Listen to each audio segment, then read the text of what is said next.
Kasus suap red notice bermula saat Joko Chandra yang saat itu berstatus buron berkeinginan pulang ke Indonesia untuk menguruskan peninjauan kembali atas kasusnya yang membelitnya.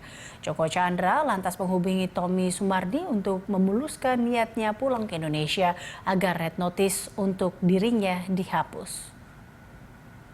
Kasus suap penghapusan red notice Joko Chandra bermula dari keinginan Joko Chandra masuk ke Indonesia untuk mengajukan permohonan peninjauan kembali atau PK pada awal April 2020. Padahal saat itu Joko Chandra berstatus sebagai buronan setelah kabur dari Indonesia sejak Juni 2009 setelah ia dijatuhi hukuman penjara 2 tahun dan denda 15 juta rupiah dalam kasus korupsi pengalihan hak tagih Bank Bali.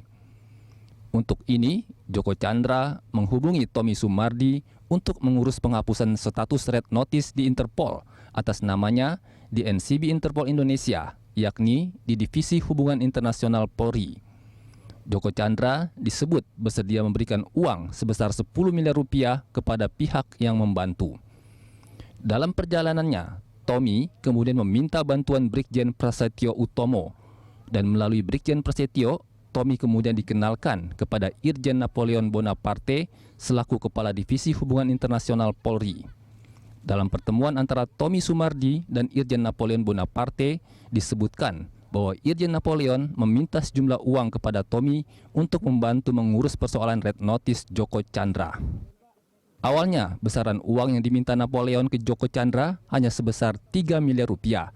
Namun, dalam proses pengurusan, jumlah uang yang diminta membengkak menjadi 7 miliar rupiah. Membengkaknya uang suap ini disebut sebagai uang tambahan untuk menyuap pihak lainnya yang disebut-sebut sebagai petinggi.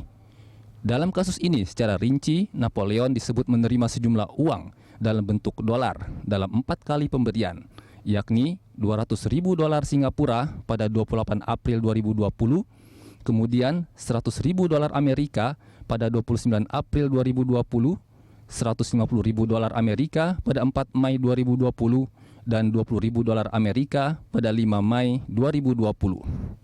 Pada akhirnya, akibat surat dari Divisi Hubungan Internasional Polri kepada Ditjen Imigrasi Kemenkumham, status DPO Joko Chandra dihapus dari sistem imigrasi.